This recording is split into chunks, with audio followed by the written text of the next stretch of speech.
hill, get the curve. And... I still drive up curvy roads. I'm like no, not now. I'm too old. It's too dangerous. Hurts too much. Yeah, mate, that's psycho, dude. It was crazy. Looking back on it, it was so much fun. Far out. How long did you do that for? Like 5 years where I was really into it. Did you really did you ever hit the deck? Yeah. I never broke anything. Yeah, but I was always amazing. Scraped up and bruised, and I got pretty close. So you really are the definition of a sports billy. You have done every sport. Yeah, a lot. Yeah, I've tried. I can't think of any adventure sport I haven't really given a crack. Yeah, right. Apart from base jumping or highlining, maybe. Yeah. Have you done that stuff? Nah. Yeah. I've skydived once. Yeah. I'm not super into heights. Yeah. Well, I can understand that. And I'm shit at mountain biking. Okay. I come off a lot. I just get I think I'm way too good, and I just bin it every time. Oh yeah. We grew up sort of mountain biking, and we lived in Canada for just over a year, and mountain biked over there, and that was super cool. Yeah. But I never got any better. You know what I mean? I got to a point, and then I was just subpar from there. But I did love it. I guess it got to a point though where you started to get injuries, so you fall off and buckle your shoulder and whatever. And growing up, I played basketball and whatever, and so you're give that away for a bit, or whatever. But I do miss it. Do you miss it, Mitchie? Oh yeah, I'll buy an e-bike when they aren't 12 grand. Yeah, when they get somewhere affordable. No, I do like it. And when you're 65. Exactly. Yeah. Yeah. All right, we're rolling. So. Oh, cool. I'll probably turn that music off. We don't. The sultry tones of Morgan Whalen in the background, just serenading it.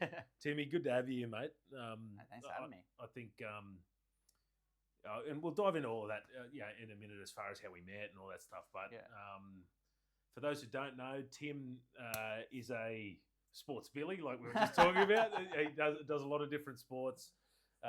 He's the big dog over at We Are Explorers, which is obviously an epic publication that really it spearheads the industry. I mean, they're my words, but it really does. As far as outdoor entertainment, adventuring, those sorts of things. Would that be fair? Yeah, I'd say we try and cover the outdoor scene in Australia. Yeah. And do well. And you're a runner. You're a family man. He's got a red beard, so he's in the crew.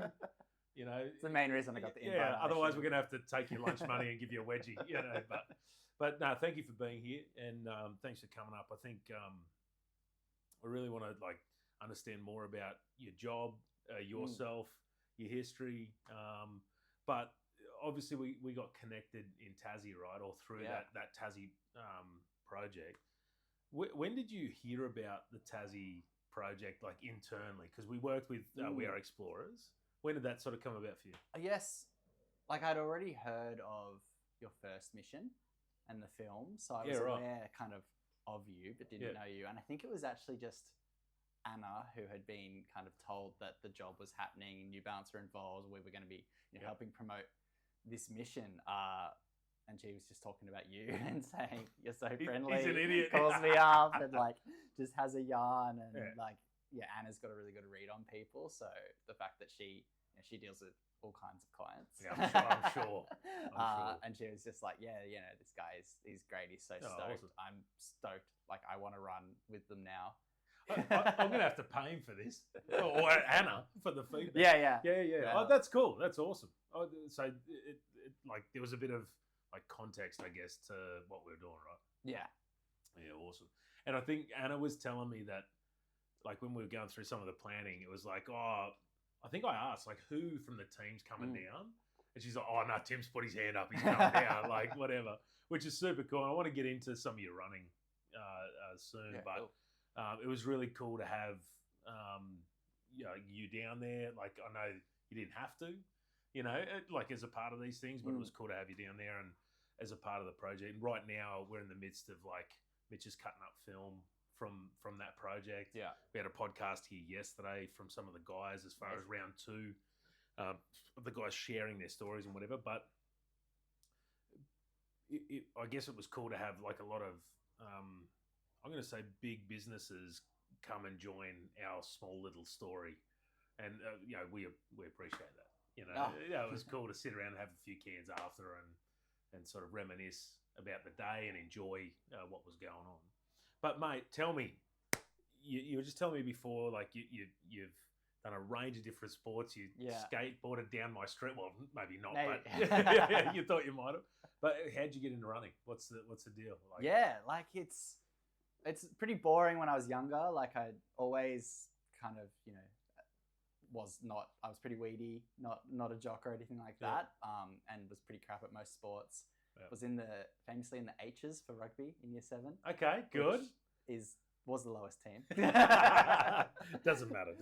As a winger, but I found that I had this ability to kind of go quite hard for longer than most people seem to. So I was doing 800, 1500, and then fell off after school. I didn't run, didn't do it at all. For years I was doing all kinds. I was skiing and mountain biking and rock climbing and downhill skating. And I think I just kind of heard about trail running. Yeah. And so I was telling you before, like I saw someone I downloaded Strava. Yeah. Or actually, I think someone posted their Strava to Instagram because I wouldn't have had Strava. Yeah. And I saw they'd run 5K, and I don't think I'd run 5K before. I had always thought I was a short middle distance runner. Yeah. So I gave it a crack and destroyed myself. Yeah. Absolutely. You tried 5. Yeah, just went straight in. You're like, stuff you, Johnny, or whatever. I'm gonna get you. Yeah, and I'll send it, and then, but that was I got a few runs in on the road, and then gave trails a go, and it completely changed my mindset. I suddenly wasn't looking at how far I was going or where, like I was just exploring, and like being away in the bush, or like just was it because you live? Yeah, you live near the bush. Yeah, I was living like in Chatswood at the time, and I was jumping into like the trails around Sydney Harbour and just going and forgetting where I was and being in tune with my body more than like numbers or anything like that. And I was hooked from there. It's such an adjustment, when you start, when you've done sort of track or road, and then you go to trail, and it's like, hang on, what am I like? You even look down at your splits, and you're like, what the heck is going on? It's slower. It's an adjustment, right? It takes time to sort of go, actually, it's a different type of running. Did you, once you did the 5, you obviously got hooked? What was the next sort of like, I want to do this? Like, because it very much snowballs, right? Yeah, it was funny, like, because I think a lot of people, they get into running and maybe they've got in with friends or that kind of thing, and then sign up to events. And I just did it solo, and I ran for 2.5 years by myself. Yeah, wow. No mates, no events. That's true raw dogging, isn't it? Wow. No training plan. It was just go and send every single bloody run.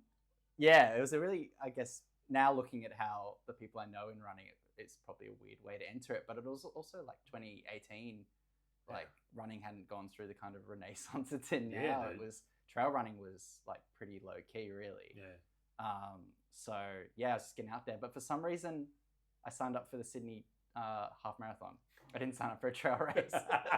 Love the trails. There's a road. Let's do that. I actually ran the Sydney half marathon in Salomon trail shoes with the singlet. It looked so stupid. Nah, doesn't matter. Anyone can run it in road shoes, mate. Yeah.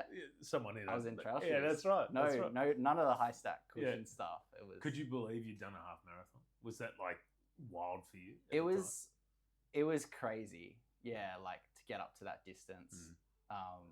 Like I just kind of, but you only get to start running once and get that feeling of like, I've gone that far first time. Yeah. It feels incredible so it was a pretty special time. I still sometimes, you scroll all the way back on Strava and you look at like, you remember every one of those runs. So that's like, that was the first time I ran like 12K. That's huge. That was big for me. It is a unique feeling in the fact that I think, I kind of started the same way. I started running, and then it was like, I can run. It was a 6 at 6, like 6 p.m. You run 6K down towards Gosford. Nice. I remember trying to do that, and like then it was, I did 6, and then I'll do 10, and suddenly you've got this, momentum going to what it was like. Once you finished the half, was it like, actually I'm good, or was it like, no, I really want to don't really want to push myself. Yeah, interesting. Like there's still that big like part of me that loves speed. So yeah, I wasn't just like, I need to do a marathon now. It was, I went and did a bunch of half trail races. Sick. For a while, and before I did my first kind of, I think 50k. And the longest race I've done is still about 65k. Awesome. And I'm training for like another half at the moment. I just love that, you know, kind of tight, you know, we're sending it, we're getting everything out. And I'm just probably a bit of a sook. Come on, man. I don't really want to be out there for. I will get out for like the 100k and stuff, but I just think that's never been the driver for me in the same way it is for other people. And I do like the pain that you get in like a really all out kind of effort, like a 5k or a half marathon that you're not going to do in an ultra. Nah, like it's redlining. Hey? That I love being in that zone where you actually can't think about anything else. Yeah. Like your brain is just the run, which I think you can only really get at maximum. You're sick, bro.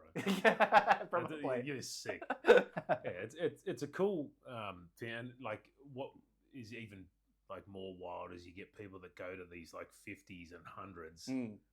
And they have that same mentality. Yeah. So they've got like, I'm redlining this. Like, I'm just going to send 100. And you're like, how do you do that? Like, you know what I mean? And so it gets all relative. It doesn't matter how far you've gone or not. You still want to go out and like really push an effort on different distances. But it's always blown my mind that at some stage you think a half marathon is the most ridiculous distance you've ever thought. And then you go double and double again. And, you know, that's where you're up to. Do you run with a club or something in Sydney? Or like now? I know you did solo for a few years. Yeah. I got mates now. I've got friends. I've got friends. Good little network of friends who I've met, you know, even at races and kind of linked up and through, Crow's Nest Run Club.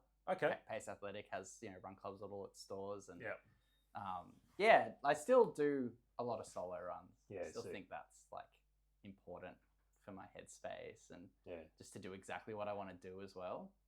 And I think when you run with other people too, you run to their pace. You know, and like sometimes that's cool if that's what you want to do, but if you want to just go and have like a little mental like hour, a couple of hours, you don't want to be trying to keep up with someone or this and that. Like and so your own time's special, like it is good. I've got a friend, Helena, who is almost elite, I think. Almost elite. Like she's on that border where I reckon if she quit her job, she could probably just become a pro. Yeah, wow. So every now and then I hit her up when I really need to hurt. She'll just yap along next to you while you're like, oh yeah. Can you stop talking? Because I'm trying to breathe. Yeah. So, because your job, like we sort of touched on before, is obviously like fully based in the outdoors, right? As far as adventuring, camping, running, like trail components, through hiking, swimming, you know, full driving. It's the whole thing, right? And you guys recently just had that Explore Fest, which, you know, by all looks went so good. And like all of that, inside of that, has that opened you up to more running? Like, have you sort of been asked to go, come and check this run out or whatever, that you've sort of gone, I haven't tried that before, but I'll go and do that? Or like, what's the job given you as far as running goes? I'd say a big part of it's been gear. If we're being completely honest, you know, like being able to get a lot of trail gear is like a privilege and has probably helped me kind of go all in on progress it. But also, like I haven't really introduced you where Explorers yet, but like I'm looking at Australia all day, every day. I'm knowing all the trails, all the locations, and we still hear of new places all the time. Yeah, wow. You know, and it's the same. Like I ran a trail last on Sunday. Went down to Lake Parramatta, which is where the race I'm doing is in a few weeks.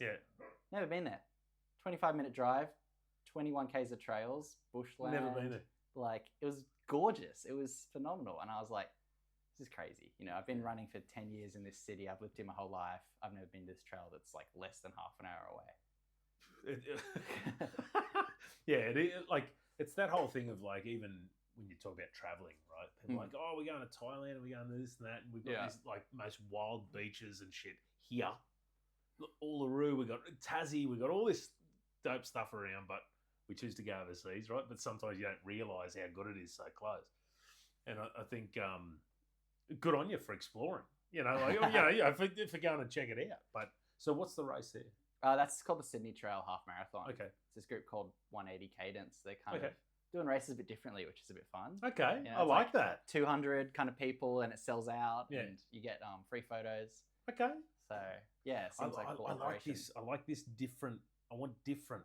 Yeah. Yeah, and like we've tried to be different in the events that we organise, and I think we can do that. But I think running has been on such a tear, and there's so many 10Ks and there's so many 20s and all this stuff. Like, I want stuff that has come back to like raw and different. You know, like, are you feeling that at all? Like something that's a bit unique and like push yourself in a different way, I guess. Yeah, and I think like let's keep trail running weird. Yeah. You know, like I like that saying. Keep trail weird.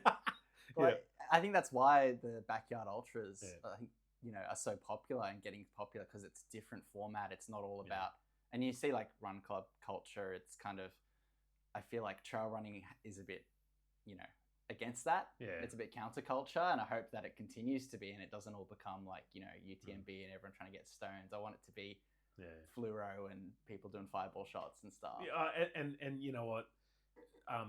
It won't change because there are people that like don't subscribe to that, right? And they're happy to crush a few cans and run some laps or whatever, whatever the event is. We actually had a guy who's been on the pod and a mate of ours that runs up here. He did the UTA and come fourth in the miler, right? Okay, which is like that's that course was insane, dude. And so you talk about like this guy isn't sponsored. He's nothing. Sorry, he's something. He's but nothing.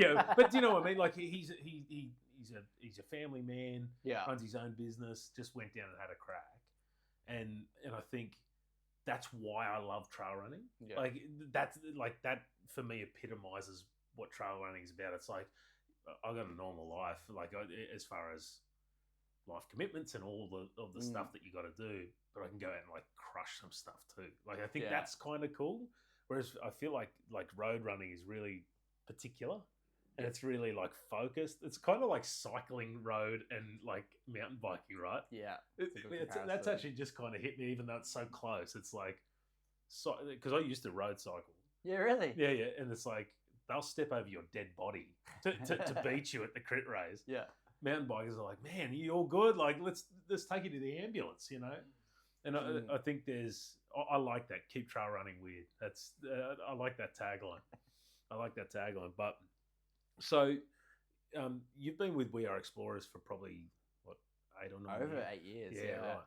And you sort of now run the joint, Yeah, Henry flew off back to England. He's still CEO. Yeah. So just the disclaimer there. I'm like the big dog in Australia. Yeah. Hey. But he's the biggest global dog. What do you like about your job? Well, I love that I get to align it so much with my interests. Yeah. And that I don't have to fake anything about caring about the environment or anything. Like, it's all stuff that's me. Yeah. And did it start out that way? Like, as in, like, when you joined them, did you have those same interests, or has it evolved? It would have evolved to a level, but have you always been super juicy about that sort of those topics? I think it helped me lean in harder, and there was a big period where I did like a lot of different adventures and exploring. Got it all out of my system a little bit of like backcountry skiing and mountain biking trips and that kind of thing. Yeah. A lot of rock climbing. And that was, enabled by, every day dealing with that content. And essentially, like, I started at We Are Explorers when it was just Henry, and I kind of came in. That's so cool. I didn't know that. Yeah. So I guess the story is that he put up a social media kind of intern role, social media and community, and I applied for that. I rode my bike in. I went to the interview. I knew he'd ridden his bike from England to Australia. Yeah. So I was like, brought my helmet to the interview. Brown nose, guy. Big old nerd. I didn't get the job. Didn't get the job, but he said, like, I love your writing. I'd like submit an article and would love you to be like an editor or some point. Yeah. So we just kept in touch, and I kept kind of contributing. And down the line, I was working in an outdoor store. Yeah. He offered me a few days a week as an editor, and we went from there. You know, people were submitting articles. We were just winging it a lot. We're still winging it. Yeah, but it's part of the joy, right? Yeah. Because in your job, it's what you get sent. You know, the stuff that comes to you, right? It's stuff that you explore too. Yeah. But you're sort of like, well, what are we going to experience this week? What am I writing about? You know, we call it the Explorer Network. Yeah. Explorer Project, and we've got people from all over the country doing all kinds of adventures, and they're, you know, taking photos, filming it, writing in, and so there's a whole community aspect. Whereas it's not just like a few writers that we're kind of flying around the country. It's that real like, and you get those insights that in a place as big as Australia, I don't think you'd get from a normal publication. But it was a process of working out who we were, especially through like kind of 2018. We were like, who are we? We are explorers, and we kind of landed on it's for everyone. We want everyone to experience the outdoors and see how powerful that is. And however you experience that, whether it's, you know, getting into nature and just forest bathing, or whether that's going and like destroying yourself on some rogue ultra, like that's all the power of the outdoors. So, what's in your 8 years? What's the difference? And there'll be many things, I'm guessing, but what are a few things that you've noticed as a big change in the segment, like in the outdoor segment? As far as, because I'm going to say, and you sort of touched on it, running is on like a massive growth trajectory, and I think trail is sitting like it's running that same profile, right, and maybe even higher than road in some areas. And I think it's a really interesting sport. Yeah. But it could be running, but there's other things. What have you seen as the major growth thing over like since 18 to now, like in the work that you do? And we've seen a few things kind of rise and fall. Like rock climbing had a huge boom. They started building all the bouldering gyms. That feels like it's kind of stabilized a lot. Like COVID was a huge hit to rock climbing, I think. Whereas running, I think, is booming because of COVID, because everyone had this sport that they could do solo from their house, and heaps of people got into it. And heaps of people, I remember trying to go for a hike in COVID on a local trail, and it was like it's chockers. It was backed up, you know, because everyone was like doing that because it was something they could do. So I think that got a lot of people outdoors. Seeing a lot of bikepacking and gravel riding. Okay. I think that's getting a lot more popular. I think that one's probably a bit more driven by the bike industry, kind of trying to make a bit of a new segment, but it's working. You know, people are getting out there. They're realizing that biking doesn't have to be competitive, and it doesn't have to be doing backflips. You know, it can be just going through nature and experiencing that. I think that's really exciting.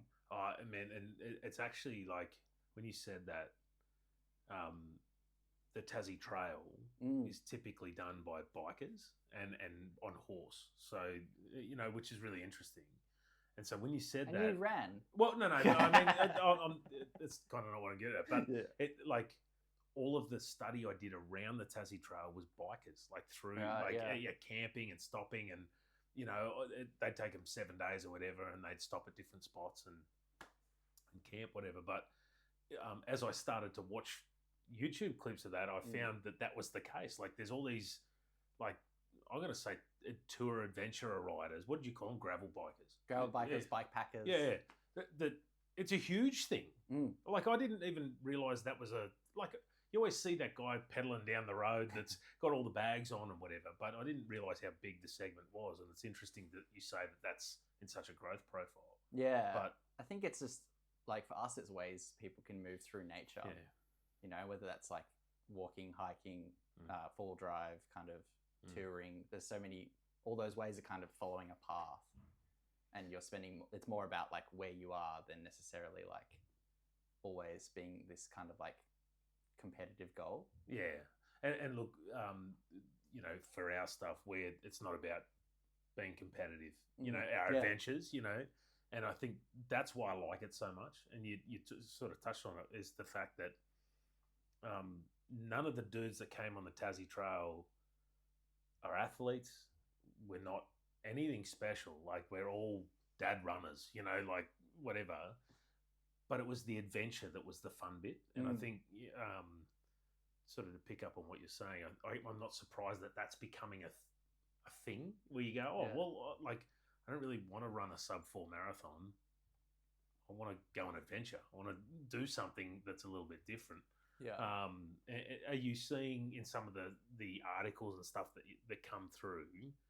Is there anything sort of bubbling away at the moment that we got to keep our eyes on? That's not sure. Not sure I can give you any. That's secretive. It's secretive. No, like I think it's really interesting the way people are interacting with the outdoors is changing, and I think we've gone through that whole period of Instagram, exposing a lot more spots and challenges there, but also a lot more people being empowered to get out there.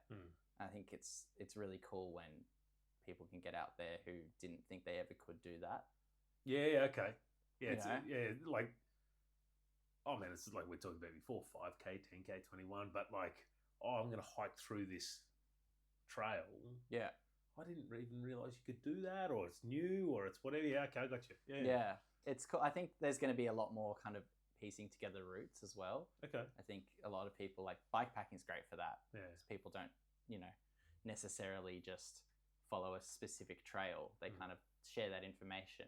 And I'm really excited to see kind of, knit the outdoor community together, and people can talk and be like, yeah, that's a really cool place to go. You should do this route, and here's how you can, because even like, the Great North Walk that you ran, like, it's such a great trail to Newcastle. It's got no infrastructure, and like not that many people actually do it because there's not enough information. There's not enough kind of resources. Yeah. I really want to see that become something like in the States. They're very good at this kind of. Yeah, right. They have like towns that know that, like, oh, there's a trail nearby, and people can stay in our backyard, and they can, like, get a bit of food supply and stuff like that. Sort of foster the culture a bit. Yeah. And I think like Australia's got this kind of boating, camping, fishing, outdoors approach, which is so strong. And We Are Explorers isn't really that. It's kind of a lot more about the doing it under your own power approach. Yeah. Which is, I think, a really, really nice way to get in touch with nature. Well, it's funny even that you say that. And obviously, we all that live on the coast and parts of Sydney and Newcastle have affinity with the G&W. It's an amazing trail. I'm going to say world class in the fact of what it offers you. Like, it's massively technical. It's steep. It's fire trail. It's through backyards of people's properties. It's through suburbia. It has everything that you could want possibly in a trail, and yet. Through the process of the blood run and everything else, people are like, where's that? Yeah. And you're like, that's it. What? Like, and I guess when you think about it, it's, if people aren't in the know, but you're right. Like, how do we foster people, like, through hiking that and, like, learning more about it? It's funny, even when COVID hit, the LGA up here is massive. If you remember that, you had to stay in your LGA, right? Oh, yeah. I was in my LGA was smaller than the 5K circle. Oh, wow. So, in North Sydney. Yeah, wow. So, yeah, I know that area very well. Well, ours was 90K. So ours was huge. So we could actually go out to the G&W, run the G&W, and be fine. Well, we've point to pointed from Yarramalong up to Summersby, and we get up the top there, and there's through hikers up there, and they're like, oh, do you know when there's a little store there? Do you know when this opens? We're like, do you know what's going on? How long have you been hiking? Seriously, this was like, it was probably a week after the big lockdowns happened. They started when it was fine, and they'd been just going through the thing and all good and no drama. They'd come out and going, what's happened? And I thought it was so wild, but that's crazy. Anyway, we ended up like dropping them to the station to get back up to Newcastle where they lived. But that's how remote that trail is, and how special in the spots that it takes you is that you don't even know what's going on in the world, like a freaking pandemic or whatever. But I'm sure there's stories all around the place of epic trails all around the country that you've heard of that are not too dissimilar, right? Yeah. How do we like pump that up and like get people using those and fostering that culture? Because that is cool. Yeah. Like, and like, I'd love to see that come from the community. Yeah. In the sense that, like, I think when the government tries, a lot of the time, they're like, what I'm seeing is a lot of the time it's like they're going looking at the overland track and they're like, Tassie's nailed it, we want that. And then they're like, we're going to build huts and we're going to make it $400 and you'll have to book in on a special system. And like, that's fine for the overland, But most trails just build the trail, build a few drop toilets, let people work it out. Like I just think so much of it, they're trying to build a business plan and make it this commercially, positive venture. And I don't think that's how the outdoors should be set up. I don't like the idea of commercializing it, and it's not like the big government's doing this and that, but it's and you said it so perfectly before. Like trail running is the opposite of road running. Like, and I don't mean in the way that you run. It's like the mentality is different, and I feel like the government's view on that, like just what you said, is kind of bringing it into this commercialized. Yeah, I think it's. A lot of the time you read the press release and you're like, are you making this for hikers or are you making this for people who don't want to hike? Yeah, 100%. Like there's so many people out there. Where's your target? Yeah, and it's like, I think there's so many people out there who do want to experience nature for nature. We don't need to try and turn it into something it's not to. There'll always be people who don't like the outdoors, and that's fine, but I don't think we should force the outdoor experiences to, appeal in that way. I think at the same time, making them accessible where possible, for like people who can't walk and that kind of thing. There's an important balance there, and I think it is a nuanced discussion, but in the whole, I just don't like the idea of trying to appeal to people who aren't that interested in the first place. Do you with your job, do you go overseas at all, like with some of the different trails in New Zealand, and like do you sort of head off in other parts, or is it really just Australia that you focus on? It's really Australia, and I guess like my job means that I'm mostly kind of managing the people who do go overseas. Yeah, okay. I'm waiting for my moment. We're gonna get off at a trip, and I'm gonna be like, see ya, that's it. You need to pick an ultra, man. You need to pick an ultra overseas and document that thing. I'd love to. I've been in New Zealand a few times, but it's been a while, and it's so underrated. Even as it is, it's still underrated, I think. It's like literally, like I said, we lived in Canada for a while, I was telling you before. And like, that is exactly the same. Like driving through Canada and driving through New Zealand feels like the same place. It's just so mountainous and beautiful. Yeah. And like an idea we had for one of our adventures was to do there's 10 Great Walks of New Zealand. I think they might have added another one or about to add another one, which is 11 Great Walks.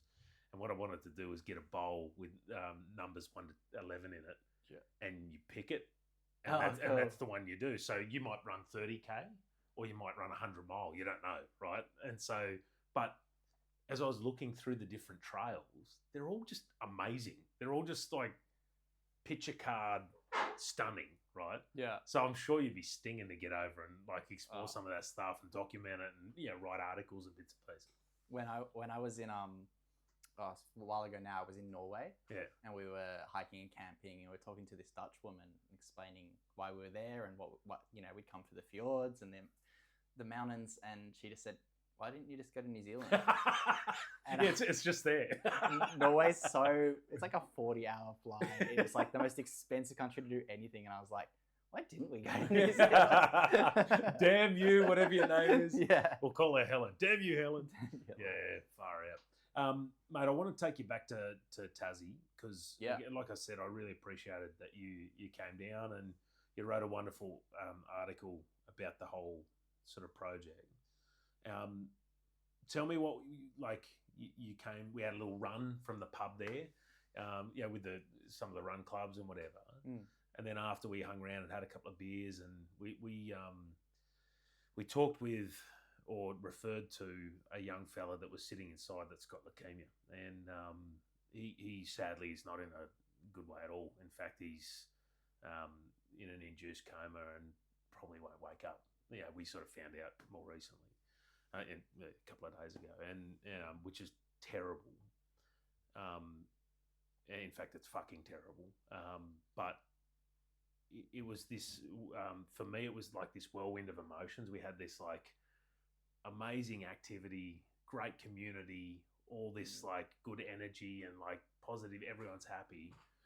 And then we're like, it really became real.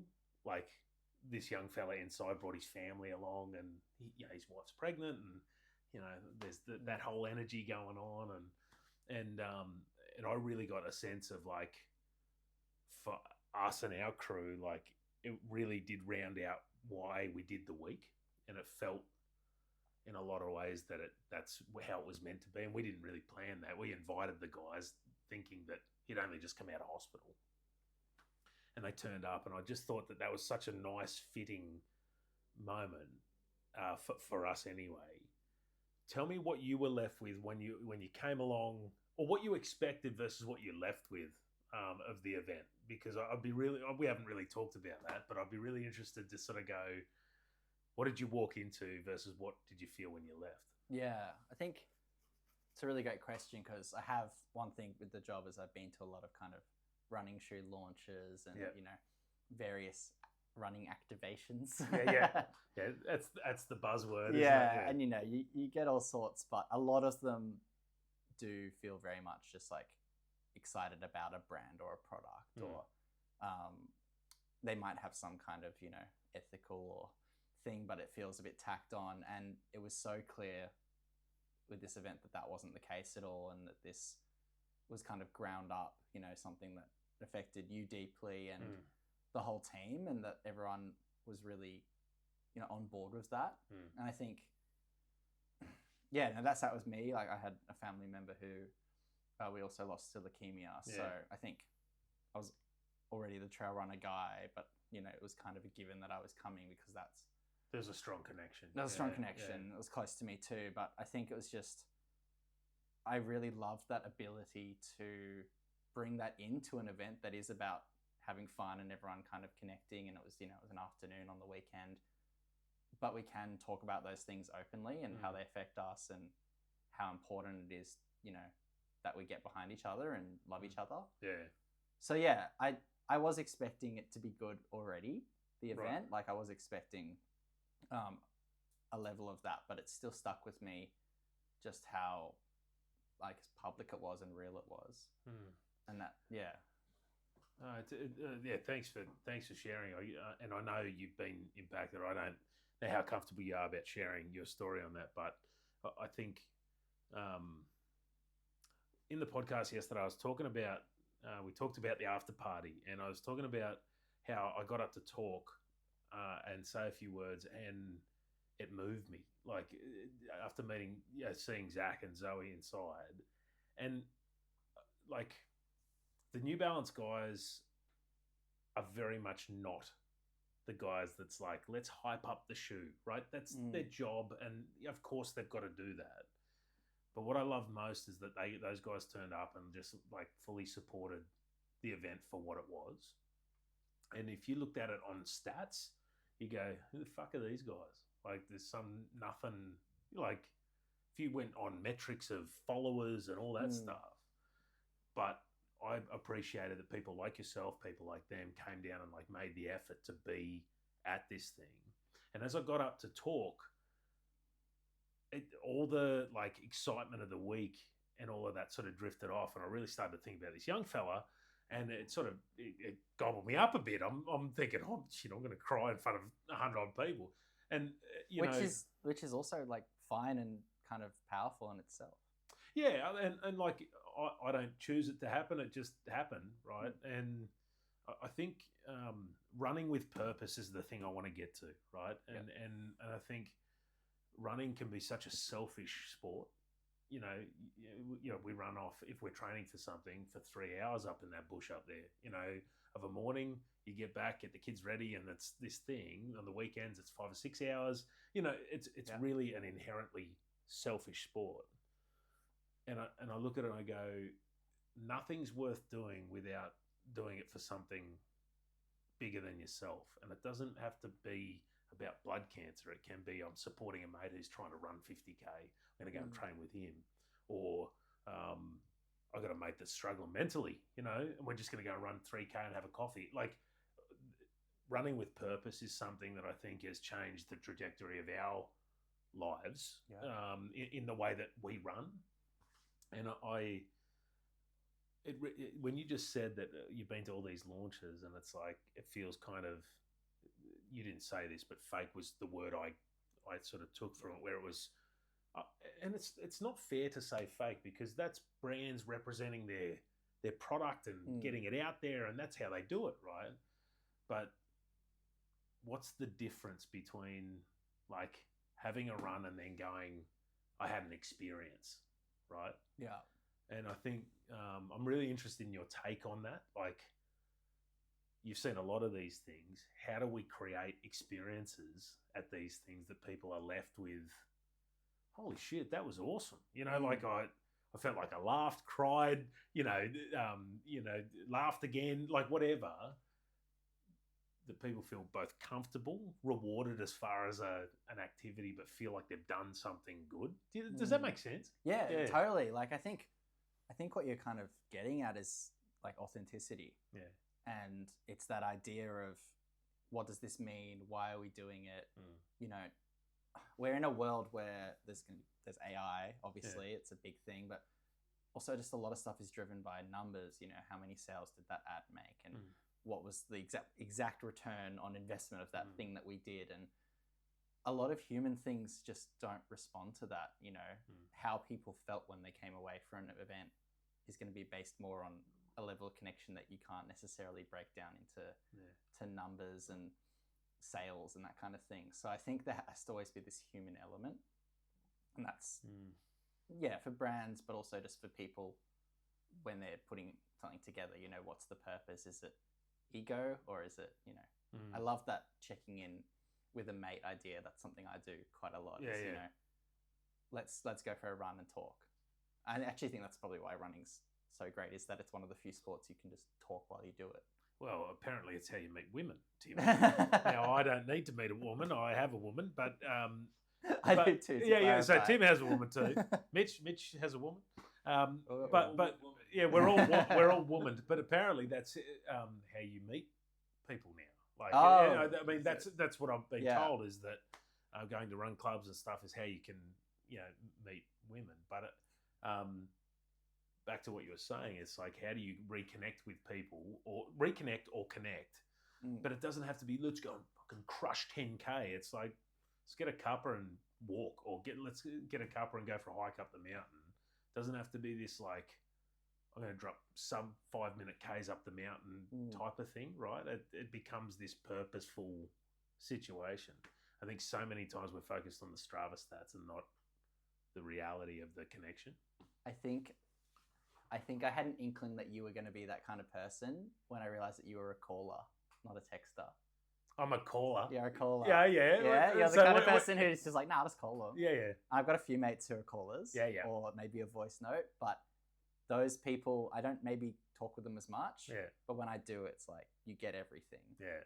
And I think I'm more of a texter, and I'm actually trying to make myself someone who picks up the phone and, takes that time, because I think that human connection is getting divorced from us in so many ways. Yeah, man. It's we have a little run. It's not a run club. It's a catch up at a cafe down here every Friday, and anyone's welcome. It's a coffee run. We just run up the mountain here for 6K, come back and get coffee and talk shit. Right? And it's awesome, right? And it can fluctuate from 2 people through to 25 people. So you never really know who's coming. But one of the guys in there like bailed me up, and he was reasonably new to the group. You come through someone else, and he was like, "Man, I just want you to know that this like means a lot to me, eh?" And I'm like, what do you mean? And because we're talking shit and having a laugh. He's like, "No, like, I really look forward to it every week, and I just like, thanks for like being in it and like organising." And it's like, that's where it like really hit me. I'm like, we all do, but at moments you need that connection, that real, even if it's not deep connection, it's just guys talking shit and having a laugh and taking the piss out of each other. Sometimes that is enough. Do you know what I mean? To be able to get through the next week, to be the man, and I'm talking about men because mostly it's guys that come, but be the person you want to be, right? And it really did hit me, right? And I think we've got to really take on that mentality of, let's have this as a more inclusive, like community focused thing, as opposed to who can go and be the strongest, fastest, everything else. Yeah. No, I think that's something that Trails does really well by not focusing too much on the numbers. Except for old mate that got 4th up at the UTA. It's a funny, isn't it? Because it's like there's still a performance, and it's still fine to want to train hard and have a performance. But I think you can have both. Yeah. You know, you can have kind of love and getting stoked on the person who comes across the line last. Like, do you ever see anyone cheering for the person who came across the line last at like a road marathon? No, dude. Like they're packing up. Yeah. Whereas like the people running it, the big banner, you know. Yeah, but 100%, you're right. Like you were saying, like people are sticking around for the trail stuff. Yeah. Courtney Dauwalter's a epic for that. And like as you got kids? No. Yeah, right. I got a cat. Yeah, cat hey, dad. that's all right. I like that. But like my daughter's 13, and she's a runner. Like she's not a devoted runner, but likes running, right? And Courtney Dauwalter is like such a great example for like a woman, but anyone. Like I think she's dope. I reckon she's the coolest chick around. She's very cool. She drinks beer, eats burgers, all this stuff, crushes, doesn't have training plans, crushes just about every dude ever.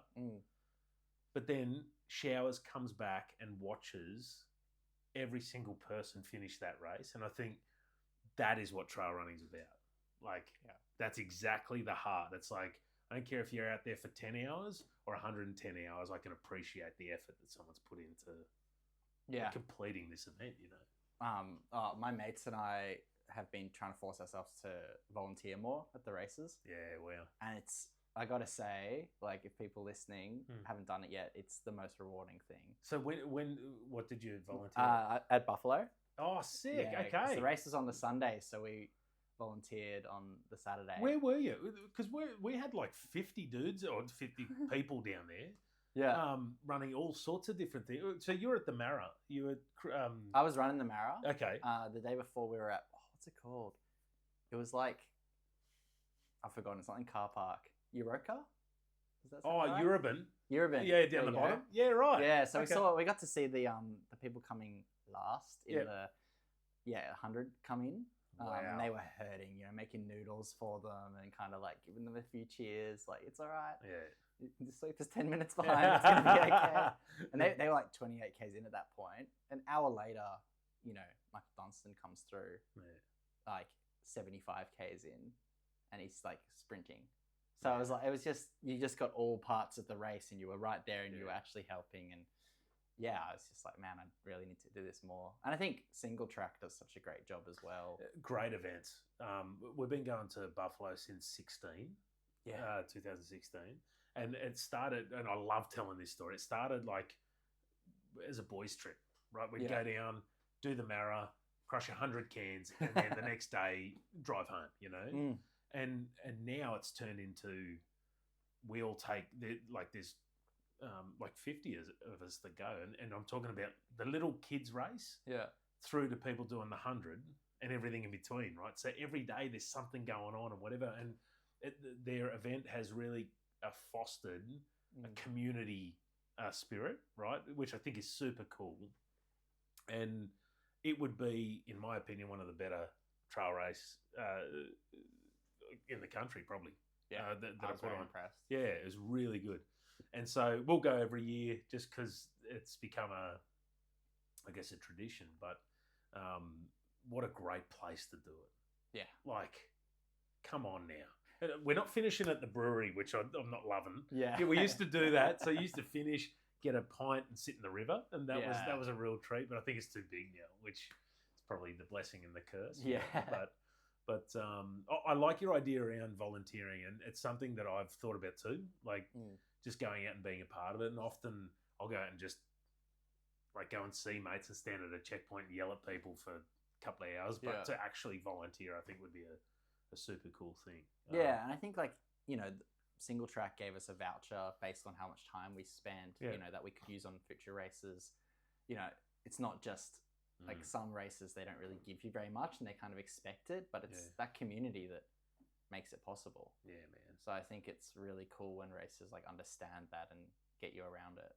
I'm very envious of your job in the fact that you really do live in a community mindset, and because I think people inherently want to be in a community of people. Yeah. But you get busy and life and work and all the stuff in between.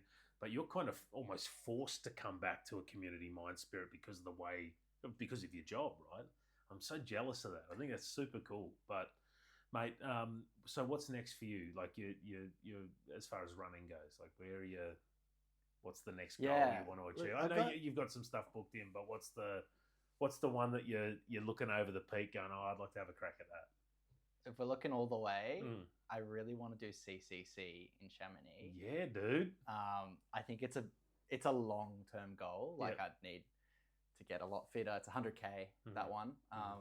But the last few years I've watched like the UTMB live stream, or whenever that race is on, I just have this moment where I see them running on those kind of green meadows with the snow-capped peaks in the background. I'm like, I need to be there. It looks fake, doesn't it? It doesn't. It just looks like incredible. Yeah. And I think like I really needed kind of like that huge goal. So at the moment, I'm doing some short races. I'm working on speed, but in the back of my mind, like I'm 32. Yeah. I'm like, few more years, and that's kind of on the cards, and try and work that. I've already told my wife, how are we going to make this work in a holiday? Will we have a kid? Like, because I want to do this race. Yeah.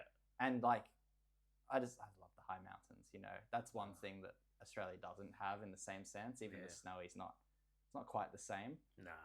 So having a good reason to get over there and run, like, that's the goal. Well, I keep coming back to Grant, but there was a couple of boys from this is Kincumber Mountain just here, right? There's a KMR, the Kincumber Mountain Runners, and a bunch of the guys and girls ended up getting tickets to the UTMB from the UTA. Like they all come in top 10 and bits and pieces from different events. Amazing. So one of the dudes is doing the Triple C. In fact, two dudes are doing the Triple C. One dude's doing the big dog, and one of the chicks, Monica, I think she's doing the 50 there. But they were like same as you, like it was a bit of a pipe dream almost. You know, at some stage I'll get to it, and then like, oh crap, we're in. You know, guess better train. Like you get best be focused, but it really is the pinnacle for a lot of runners like that. Being over there in the mountains, crossing 3 different countries or whatever it is in the miler, but everyone's got its own thing. Man, must do. Yeah. Must do. So what events we have to do, because it's stones and shit, isn't it? You need quite a few stones. Yeah, I think I'd probably need to suck it up and probably do UTA 100. Yeah. Which is, I've got a good friend, Rach, who lives next to Scenic World. Oh, and what a win. She's so good, man. She goes like, we all stay at hers and walk down to the race when we do it. And I've got to go head to head with her at some point. So 100 is happening. But a few kind of, and there is that part of me that's like, like parts of UTMB, I'm not as stoked on, Ironman group, that kind of thing. Just the way it feels a bit less community, maybe a bit more commercial. But hey, like that's the price you pay sometimes to have an event that has a live stream. So well, and like I think. Someone said, I don't know if this is true, but the one in the Blue Mountains is the second biggest in the world as far as trail race entries, right? Yeah. And I actually thought, that's kind of cool too. There's a lot of people getting into trail, so that's cool, But I'm kind of with you. It's like, I think it was $900 and something to sign up for the miler. Yeah. Like, dude. It's getting into silly money. Well, one of the boys that came on the Tassie Trail, he's the doctor. Nappers wants to do his first 100, right? And he's like, I'll do the UTA next year. It's like, dude, fuck that. Like, it's $600 or whatever it is, $500. I said, mate, give us $100. We'll go on the G&W and we'll make sure you got noodles and all the stuff. We'll crew and do it, and that's the stuff I want to do, right? Yeah. Go and do your own adventures, whatever. But there is definitely a cool part to going and doing those big events for the rah-rah, all the bells and all the people frothing and like backing you in. But geez, it's some cash. I think like it comes back to as well, you're saying running's a selfish kind of endeavor. Yeah. Paying hundreds of dollars, flying your family over to do this thing. That's leaning into that where it's like, could that money go somewhere better? Could we I guess be fostering community? I think maybe as long as you're having a balance, Yeah. Keep an eye on kind of both things and not just going all in. probably okay. If it's if you were doing it every year and multiple times a year, maybe, but it's a bucket. That's why list I stay away thing. from triathlon. Yeah, but it's a bucket list thing. You got to do that. Like you got to, you want to do it. But man, I just want to thank you for your support of our stuff. You've been incredibly supportive, both through the Tassie thing, but just even like chatting, even when I do call you and not text. Love it. But it's I like what you said about keeping the spirit of trail running, and it goes wider than that in what you do as far as being in the outdoors. But in our little segment, it is trail running, and like don't ever stop, man. Like keep that juice going, because I think a lot of people dial into your stuff, you know, as far as we are explorers, and it is inspiration for people. And it's been inspiring for me to check stuff out and go, oh, what's next, and what are we looking at, and like, you know, how do you learn more about the place that you live in, and what can we go and do? But also, I think it inspires people that are stumbling upon it for the first time, which is super cool. And so you should be proud of the work you do. I'm sure it's hard and bloody difficult and all of that, but you know, thank you from the BM team for you know, help getting our stuff out there and the word out, because we're just a couple of battlers. We're sitting in Cal's pub, for fuck's sake. You know, it's a very comfy, soft thing. It is spongy. Yeah. There's a whole story in how we got this damn thing. Thanks, Tara, my wife. But anyway, I appreciate you making the effort to come up. You know, this podcast is about, you know, talking to unique people that do stuff that means more than just you know, running or through biking or anything else, right? And doesn't matter, like you sort of said, whether it's eco or whether it's a charity component or anything else. You guys are sort of living out that stuff, which I can really appreciate. So thank you for being a part. Thanks for growing the red beard. For the started months ago just for this. But no, we appreciate you, mate, and thanks for being on the pod. Thanks so much for having me. Like, loving what you're doing. I think it aligns so well with what we're trying to do. Get people outdoors, get people caring about each other, connecting. We'll be winning. And suffering like dogs. And suffering. If that's what you're into, suffer like a dog. Good on you, man. That's so good. The I read something on your on We Are Explorers about the Lara Pinta. Oh yeah. And it's inspired me. That's the next big dance, I think. Next race. You've shut this shit off, eh? Oh, it's recording. Right? Yeah. B-roll. No, I want to. Which one? I want something that scares me. Okay. Right, and I want to go there and back on it. Yeah. There's an FKT on it that only one person's ever done. I'd like to try. And I think I read an ABC article for them. Yeah. It's so, but there was I can't even remember the write-up, but it was about the Lara Pinta and just talking about different parts of it, and different parts of the trail, and how people do it, and whatever. And it really did start to get me to think about, oh, fuck, what is that? And like learn a bit more about it. Do you know much about the Lara Pinta? I went, and the 67K I ran was last year on Lara Pinta. Oh, my God. And it was funny because I'd always thought, like, I won't enter any of the races out there because I want to hike it. I want to do the whole thing. I want to experience it. And then a few friends were like, hey, we're going to do the race. So I was like, okay, this is my moment, you know. Jumped on. Everyone ended up getting injured. I was the only one who ran. Jump on last minute and you're the one. Yeah. I was the one. Man, it was tough. It was like Stanley Chasm to Alice, which is awesome because it's like point to point. You know, the bus drops you off and it's like you just got to get back to town. Yeah. That's cool. Like that whole, I love like a race where it's kind of like you have to get somewhere. Yeah. But it's rough. It's sharp. Like it took 11 hours. Yeah, well. And that was kind of like, the winners do, what do they do, like 8 for a 65K? Yeah, so that's not fast. It's not fast. No. I got a sore neck from looking at my feet, which I've never had before, just because I was like, it never gets just like flat and easy. Yeah. Gorgeous, stunning, you know, terrain and climbs and creek beds, and you felt the power of country as well. Okay. Which was really nice. You kind of had like a welcome at the start, and it's all very like intertwined with that the people. So that was really cool. But doing the whole thing. Look, hectic. It's not. I don't want to be some hardcore Harry or whatever, but like, I don't know. Like, I want the 250 scared the fuck out of me. Yeah. And then you sort of go, like, I got that done. And I'm just talking for myself, purely selfish motivation. Like, I'd like to have something that scares me again, you know, like, because I think when you get scared, you're forced to train, you're forced to focus on what you eat and drink. Like, you really do get like tunnel vision for that stuff. And I want that energy back, you know. And so anyway, that's the goal. But probably July next year, I reckon. Yeah, sick. But we want to do it a little bit differently. We've been spitting around a few ideas about, we were talking before about people doing PBs, you know, and that's super juicy. Like, it's so good to see people like do their thing, and like, it's not about time or anything else. It's like, they achieve something. We're trying to think about how we include people doing different. It takes 6 or 8 people out to do various distances. So for someone doing their first mara, we'll all start together, but they go out and do their mara, and then it's like, I'm all done. Someone do their first 50 mile, you know, 100K, 100 mile, the whole length, you know, those sorts of things. We're trying to think about how we can, I guess, make that work.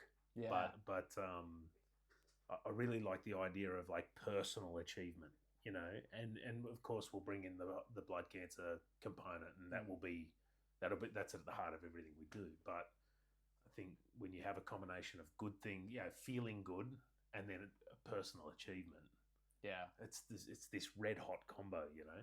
So anyway, we'll see. We'll see. But it's fucking your fault for putting shit on that's inspiring.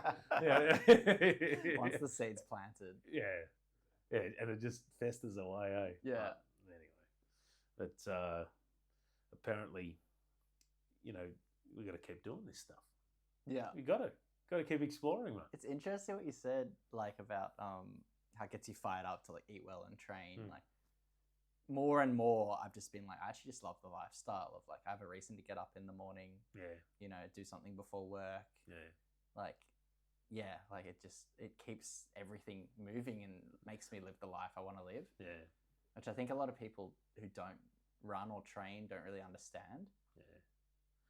Yeah. Until you get through the like running doesn't hurt anymore. Yeah. And that you actually go out and like, actually, I love this. Yeah, I think you're right. Movement's so important, man. Like, our dad used to be a bodybuilder, like back in the day, like no way. Big ass arms and everything else. And, you know, he's mid-60s now, Mitch. And like, he's starting to slow up, you know, as far as things hurting or whatever. And like, for the last 30 years or whatever, he has not really done anything physical.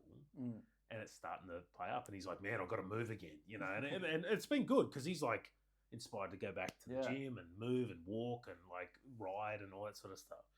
But the second you stop moving, man, like, I don't know what it is, but is it oxygen that's hitting, you know, more oxygen in your body? Is it like the moving of muscles, all that shit? Yeah. It's so important, eh? And like, when you're younger, it doesn't fucking matter. You do whatever.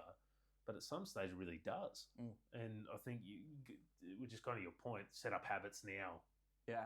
That you love, that are like long-term habits, you know?